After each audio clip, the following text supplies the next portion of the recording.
Hey, good afternoon, everybody. So we're going to do something a little different this week. Uh, we're going to have this segment be called Broken News. So in this segment, we're going to each bring something to the table that interests us in current events within like the geek world. And we're just going to discuss it for a bit. Please, guys, if you can, just continue discussion in the comments as well after we're done.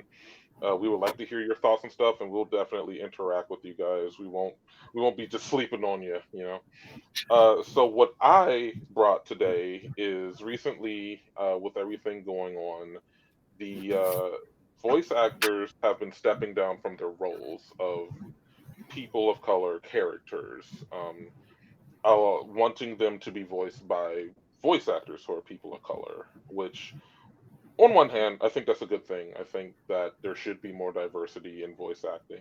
As much as I love people like Tara Strong or Billy West or Phil Lamar, I want to hear more voices out there in more roles. But at the same time, I think that kind of ruins the fun in voice acting. I can't imagine being a black voice actor who is learning how to portray certain roles, but being stuck typecast to this one role or this one character, you know. And then where does it end? Do we gonna Are we gonna tell Nancy Cartwright to stop being Bart because she's not a 10-year-old boy? So I want to see what you guys' thoughts on that. So Dan, I'll start with you. Like, what do you think about that? Um, so I feel like diversity is good, right? Like not just in voice acting, but also in obviously on-screen acting, shows, movies, etc. However, I heard a quote Kristen Bell put out. She, I guess, was voicing Molly on the show Big Mouth. It seemed like the response to everything going on was that Kristen Bell's going to step down, and they said that they recognize that the casting of the character of Molly is an opportunity to get representation right, to cast a black or mixed race actress and give Molly a voice that resonates with all of the nuance and experiences of the character as we've drawn her. And I'm totally all for that, but I feel like that's something that would take place in the beginning of the process, not once the character's been established. Now, that said, I also am not, I don't have a lot of confidence in them continuing to create diverse characters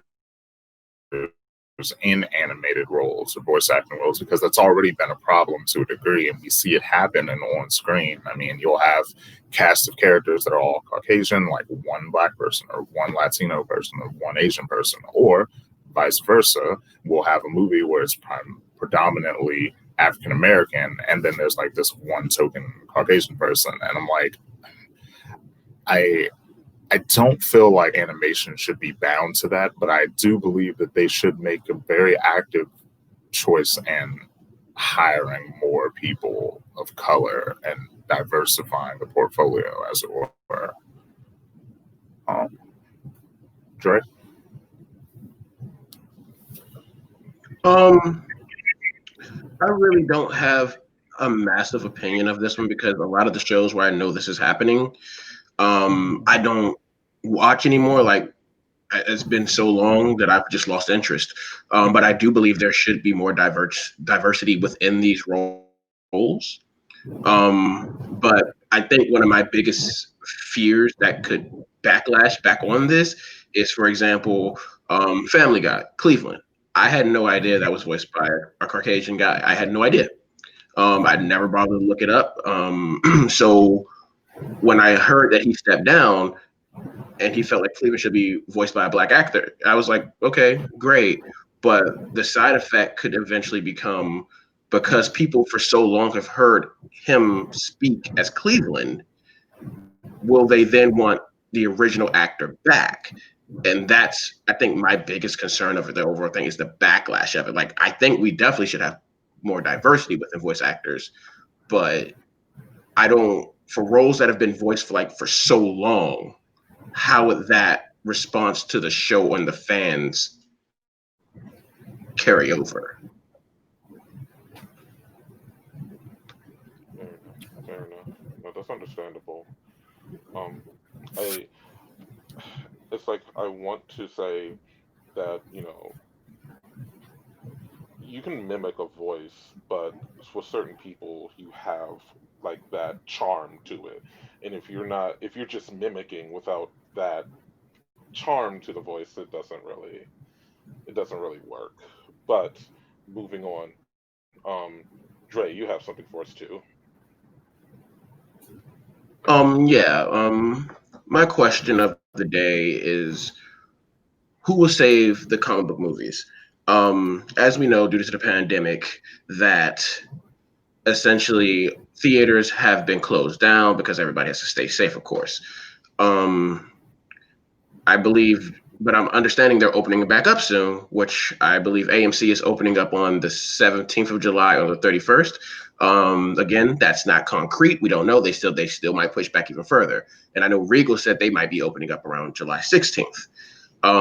With all that being said, um, one of the things that I know I've been thinking about a lot has been like the MCU, New Mutants. Like, for example, the MCU, I think the break from it was good. Not that I'm having superhero fatigue by any means at all. No, it's because I felt like the last movie wrapped up so well with an Endgame. It was just like, okay, cool. We have this full circle. We went into Spider-Man. We know what the new generation kind of is. We know what the flow is somewhat. I felt like we were okay. And then we go off and they announce the lineup and they announce, hey, here's Black Widow and Shang-Chi and all these other little movies. And I'm sitting here like, I don't know where you're going with this. Now, granted, I think I'm a bit spoiled from that because they've always told us a plan. I don't know what their plan is. And I'm not excited, but I'm excited. Like, I'm going to go see these movies, but I'm not excited for them. So I'm glad I got the break from what's going on so I can reintroduce myself to this Marvel world. It's like, in not just Marvel, DC's even doing their own thing, with the Snyder cut. Now, granted, even though that's going to streaming services, it's just like, but the Batman movie's been pushed back. With the Snyder cut coming and the Batman movie probably not coming at the same year, how does that affect Batman and Robert Pattinson and Ben Affleck both being these characters? Now, I know DC's had this rule for so long about we don't want two characters. Now you can do it because it works. It's just like, but now does this hurt the industry or help the industry? Like poor New Mutants just keeps getting pushed back. So I want to pass this on to you guys. What do you guys think? Jeremy? Um, so first, I'm going to start with movies overall. I'm really feeling for a lot of the independent and lower budget companies who still have to release movies in theaters, even though it's like at a smaller quantity than uh, the big boys like Disney and Warner Brothers and whatnot, because they're massively losing out money. Like if Disney is hurting or if Warner Brothers is hurting, these smaller guys are getting decimated, and I feel for that because I want to see, like, I appreciate the blockbuster stuff, but I also appreciate film outside of that, and I like to see both of them side by side. Um, and I just really feel for those guys. So hopefully they can survive during this, maybe with the boom in drive-in theaters or whatnot. As for something like the MCU, out of the three of us, I feel like I have the biggest superhero fatigue. Not because I dislike superhero films, big comics fan, but aside from things leading up to events, it felt like just every other film, except for sequels, were just kind of origin stories. And that's not to take away from the development for each individual characters. Like I think the development for somebody like Iron Man or Cap was brilliantly done. Um, but I I felt like it was just constant. Like I was just hearing constantly, even if I wasn't trying to hear about it, it was just constantly like, oh, here comes the new Avengers, or here comes the new this, here comes the new that. So now with Marvel going in this new direction after Endgame, you have characters like Shang-Chi getting films, which is exciting to me because I would have never assumed Shang-Chi would get a film. And it's not just another Iron Man. It's not another Cap. It's not another Spider-Man. And DC is doing the same thing. We got word of a Zatanna film coming. No one would have expected a Zatanna movie. And it's not another Superman. It's not another Batman. I really want to see these other characters come out, but I also don't want it to just be for the buildup of a big event thing. Like it's almost kind of like the comics where Marvel does way too many events. So I'm just like, I was really kind of cool reading this one story about Deadpool, but no, we have to have a big kabluff thing. I guess I'm more tired of that more so. So this break is yeah, I'm kind of appreciating this break. Dan, what about you? I I have been appreciating the break. Obviously, it's not in the best of circumstances, but I have been appreciating the break. I like you, Jeremy, like you both. I do fear for the smaller movie studios because it is rough. That is kind of their bread and butter, and like you said, places like Warner Brothers, Disney, they'll essentially be fine. Um, and the as far as like diversity and then branching out with different characters, I think that's a brilliant thing. I am excited. Even with them not giving us a direction, I like the fact that there's no direction, mainly because in regards to Marvel, they've kind of already proven themselves to me. Like they proved when the first Avengers came out, I feel like they kind of set the tone and was like, okay, I can see now that at the bare minimum, you all are going to give me a decent experience. It may not be perfect, but you're going to give me something good. So I'm like, they've proven it time and time again. So literally they could tell me that in the next like 10 years, we're going to get like 3 Howard the Duck movies. I'm like, that's fine. I'm not worried. Sounds fantastic. Having having the break though it is good because I didn't have superhero fatigue, but I think it gives us all a little bit of a time to kind of take a step back and really have an appreciation for all the films that we get, because I think a lot of movies come out and it's like left and right, and most people are just like, whatever, it doesn't look that good to me, I'm not gonna bother. And it's like, okay, I get that, but at the same time, this is probably a really good movie, and there are people who really kind of want you to go out and support their movie, but because there's so much out at all times, a lot of stuff just flies underneath the radar, or it's caught by some, but not enough.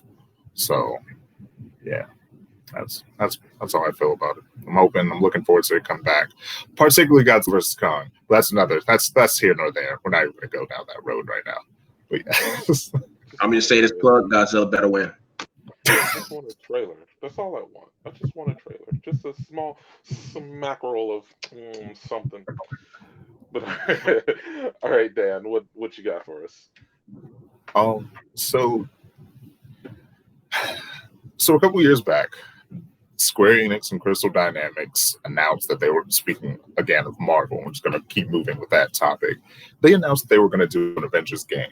And everybody was super hyped. We're all super excited, like, oh man, Avengers game, like AAA titles should be amazing. And we finally got our first trailer last E3, so a little over a year ago now. And the hype was strong building up, and then people saw it and they were kind of like, I don't know. But we were all still on board. And now, it's been, again, a year later, and the game comes out early September, I think around the 5th. And they've only given us one more chunk of trailers, like info on the game. It's been almost a ghost town, like all year. Like there've been little snippets in there if you knew where to look. There are a few people on YouTube, like I think like Random Black Gamer and like Super Rebel.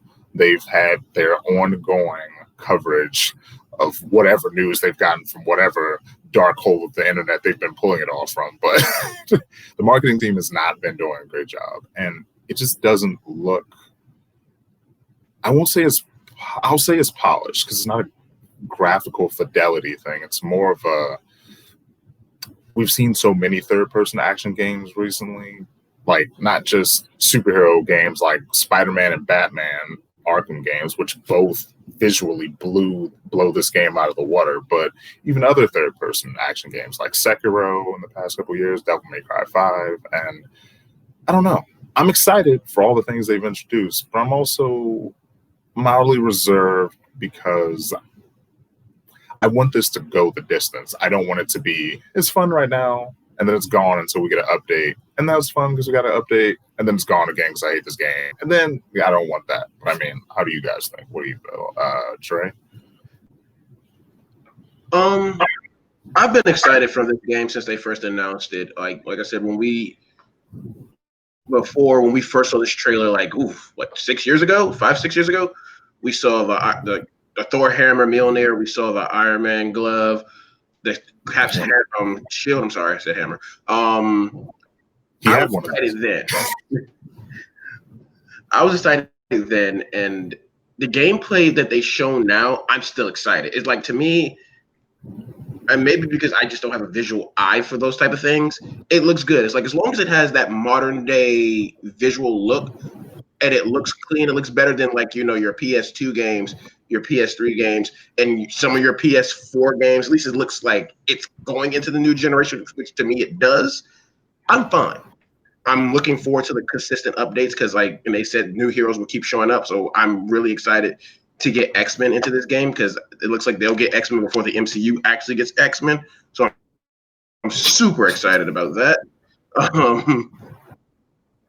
And yes, I know MCU does have X-Men, but it's just taking too long for me. But yeah, I'm super excited.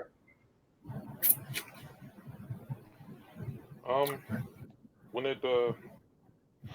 it's a mix for me. Because I agree with what Dan's saying. I hear the kind of cautious with it because we all kind of expected the Avengers game would kind of tie into the MCU, and it's fine that it didn't because getting the likenesses to all the actors is chaos. That said, those initial reveals for those characters were not great looking. And now recently with the new trailer, we have a lot of cool things. We have MODOK as the villain. Who saw that coming, right? It's not the same. It's not like Loki or someone easy like Thanos or nope. It's MODOK. That's really cool. And we also learned that they're going to constantly update the game, apparently for free, which is amazing. And I think that's where I think the game's strength will lie. Because even if it launches kind of okay, there's always that potential to be better. I don't, like No Man's Sky. No Man's Sky came out. We all laughed at it. And now, looking at it now, it's an amazing looking game, both visually for what it's supposed to be, gameplay wise. It looks great. And the fact that they just kind of rolled out all of the promises plus more over a long period of time is fantastic, in my opinion. Uh, does it suck it didn't do it at launch? Yeah, but I think it's really cool, and the fact that eventually we can get to, I don't know, a Wakanda level. So now you have your Black Panther character. Maybe you can unlock Shuri or Killmonger or something, or let's go to what's the island that the mutants are on? I keep forgetting the name of the island.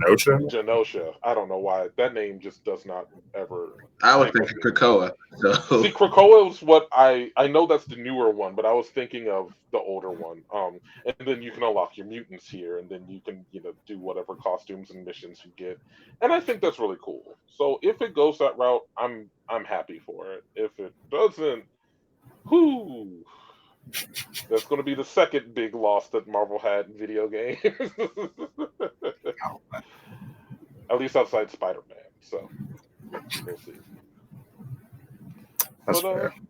Yeah, I'm excited for it, though, overall. Just out of curiosity, the second big Marvel loss, are we talking about Infinite? Are we talking about Infinite? Okay. Yeah. Well, okay, look.